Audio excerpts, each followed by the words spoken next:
పూర్వం విక్రమపురి రాజ్యాన్ని పరిపాలించిన విక్రమసేనుడు, అతని సైన్యాధిపతి విశ్వదత్తు అడవికి వేటకని వెళ్ళారు. చీకటి పడడంతో తిరుగు ప్రయాణమైన సమయంలో ఒక ఎలుగుబంటుల గుంపు ఒక్కసారిగా దాడి చేసింది. విక్రమసేనుడు ఒకవైపు, విశ్వదత్తు మరోవైపు చెల్లాచెదురయ్యారు. కొంత సమయం తర్వాత విశ్వదత్తు విక్రమపురికి వచ్చేశాడు. విశ్వదత్తు ఒంటరిగా రావడం చూసి మంత్రి ధనశర్మ ఆశ్చర్యపడి, మహారాజు గారు ఎక్కడా అని అడిగారు. విశ్వదత్తు మంత్రితో, మేము వేట ముగించుకొని తిరిగి వస్తున్నప్పుడు మాపై ఎలుగుబంటుల గుంపు దాడి చేసింది. దాని నుండి తప్పించుకోవడానికి మేము చెరోవైపు వెళ్ళిపోయాం. నేను అడవి అంతా గాలించాను. మహారాజు ఆచూకీ ఎక్కడా దొరకలేదు. మహారాజు గారి రాజ్యానికి చేరిపోయి ఉంటారని తలంచి నేను కూడా వచ్చేశాను. మహారాజు రాజ్యానికి చేరలేదా అని అడిగాడు. అయ్యో, ఎంత పని జరిగింది!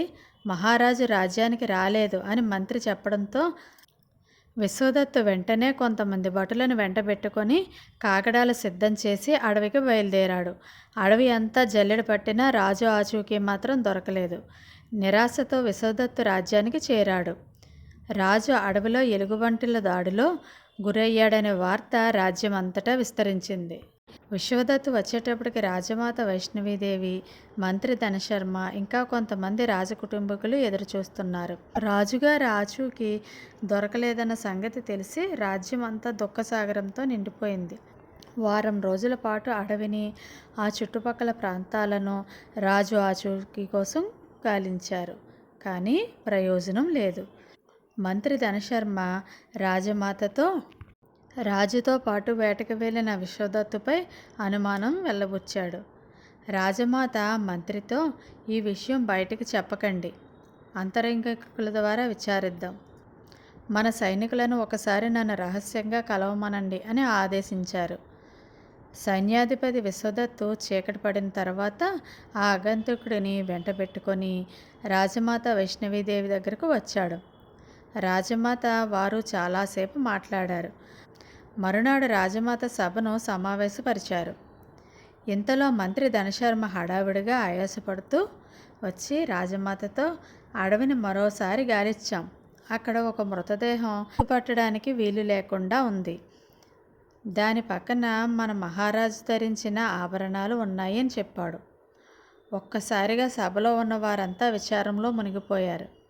రాజమాత గొంతు సవరించుకొని సైన్యాధిపతి విశ్వదత్తును పిలిచి వెంటనే మంత్రి ధనశర్మను బంధించండి అని ఆజ్ఞాపించింది. రాజమాత ఆజ్ఞ వినడంతో సభ అంతా ఆశ్చర్యంలో మునిగిపోయింది. విశ్వదత్తు ముందుకు వచ్చి మంత్రి ధనశర్మను బంధించాడు.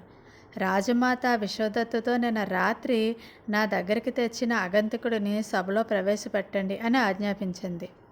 విశ్వదత్తు ఆగంతుకుడిని సభలో ప్రవేశపెట్టాడు. అతడు ఎవరో కాదు, విక్రమపురి మహారాజు విక్రమసేనుడు. సభలో ఉన్నవారందరూ ఒక్కసారిగా ఆశ్చర్యపోయి తర్వాత ఆనందపడ్డారు. మీరు శత్రురాజ్యంతో చేతులు కలిపి నాపై వారి సైనికులతో ఎలుగుబంటి రూపంలో దాడి చేసి చంపించడానికి పథకం పన్నారు. అదృష్టం కొద్దీ నేను ఆ దాడి నుండి తప్పించుకున్నాను. విశ్వదత్తు తన ప్రాణాలు పణంగా పెట్టి పోరాడాడు. వెన్ను చూపిన ధైర్యంతో అతడు కత్తి జులిపించడంతో మీ అసలు బండారం బయటపడింది. ఎలుగుబంటి వేషంలో మాపై దాడి చేసిన అందరినీ మేము బందీలుగా పట్టుకున్నాం. వారిని విచారిస్తే మీ పేరు, మీరు చేస్తున్న రాజద్రోహం బయటపడింది. మీ వంటి నమ్మక ద్రోహుల సంగతి పూర్తిగా తెలుసుకోవాలని ఇన్ని రోజులు విశ్వదత్తు సహకారంతో నేను అజ్ఞాతంలో గడిపాను.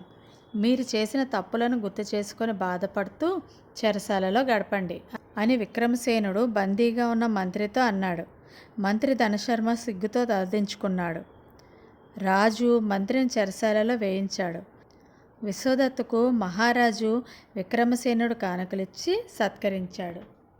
అదర్రా పిల్లలు, కథ కనుక మీకు నచ్చినట్లయితే ప్లీజ్ లైక్ చేయండి, సబ్స్క్రైబ్ చేయండి. Thank you.